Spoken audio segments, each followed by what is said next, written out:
So today I wanted to go back to an old video I made 7 years ago in early 2016 talking about VR and why I was convinced that it had no future. And I kind of wanted to make a follow-up video to that because it's been a long time since I really talked about VR on the channel, and it is a video that I still get so many comments these days saying, "Oh, that take, it aged like milk. Oh, wow, you must be embarrassed. Looking back at that video now, you look like a fool." Well, I'm embarrassed by plenty of videos that I made during that time period, but that video I made about VR is not one of them. I think that I am still correct that VR doesn't have that much of a future, and the past 7 years since I've made that video have really proven that.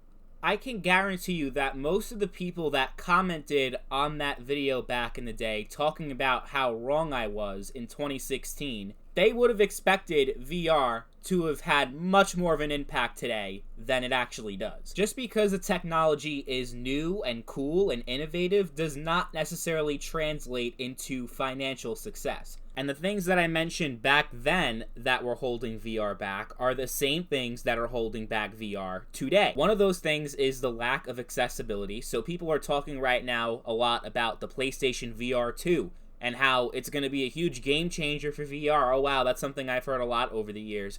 Really the only thing that's ever really been, I guess you could say, a game changer was the Oculus Quest, because it's a VR system that is a standalone product that does not require other hardware in order to access. That's going to be a big problem with the PlayStation VR 2, is that in order to use it, you need a PlayStation 5, and a PlayStation 5 costs $500. So on top of the $500 that it costs to have a PlayStation 5, it'll also cost however many hundreds of dollars extra to get the PlayStation VR, never mind the games and the paid online if you want to play an online VR game. So you're talking at least $1,000 just to get started. And then there are other headsets like the Valve Index that costs that much on its own. Never mind the powerful PC that is required to handle it. And then those headsets require you to hook up sensors on your walls and have this whole setup that most people can't be bothered doing. It's really for the hardcore gamer, except it's so expensive that it's not cost effective to release high quality titles. For every Half-Life Alyx, you have 50 Medal of Honor Above and Beyond. Games that are pretty much glorified tech demos and nothing more. Because it's not cost effective to do anything else than to just have a proof of concept to kind of dabble into the VR market and just see where it goes. Because there really is nothing more that these publishers can do. They can't go balls to the wall spending $50 million, $100 million on AAA gaming experiences like you have on console and PC and have just the most amount of features, the most advanced gameplay, and all that, because the audience simply is not there. And where the audience is, the hardware is not powerful enough to have a meaningful gaming experience, because the Oculus Quest 2, which is the most successful VR headset of all time, it's basically a smartphone with a VR thing attached to it. It's not that powerful at all. I mean, you do have the option that if you do have the more powerful hardware, you can hook the Oculus Quest 2 up to your PC, which is a great feature. But at the end of the day, that's the problem with VR, is that in order to have a meaningful experience with it, you need to have pre-existing hardware on top of it. You need to have a console or you need to have a PC. And even if you do have those things, you're spending a shit ton of money just to have a handful of really good games to play. That's just not sustainable. Not to mention the fact that VR is not for everyone. And really the only way to know if you're into VR is to try it, but there aren't a lot of ways to really do that. Unless you know someone that has a VR headset.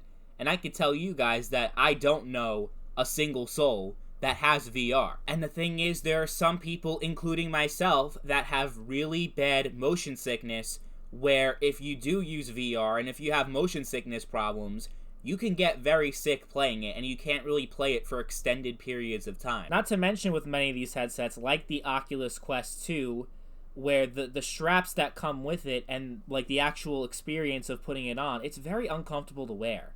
To the point where a lot of people actually swap out the strap and buy other straps that cost a shit ton of money, but they're more comfortable. And it's just like, your average consumer is not going to want to go through that hassle of trying to find straps that are comfortable and having to wear the straps that come with it that you can't really wear for a long period of time because it hurts your head. Like, it's just, it's not good experience. It's just not. And the big thing that turns it away from me is, like, you can't take it outside because the sensors can get burned by the sunlight, so you have to have it closed in an indoor space with a bunch of room inside. Like, not everyone has that setup in their house. Like, if you live in a tiny apartment, a VR headset is not very viable. To take a huge risk to pay a premium for something that you don't even know if you'll enjoy, or that you could enjoy even if you want to, it's not worth it.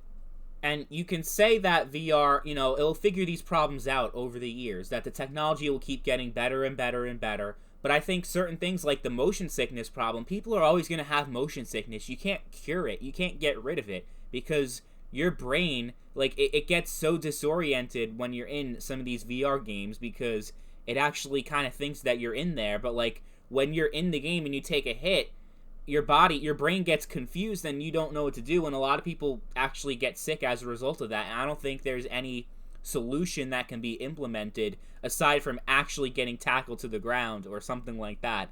But that wouldn't be very practical. So I just don't think that a lot of these main core problems with VR can realistically be solved over the years and with time and with better technology, because technology on the console side and on the PC side will get better also.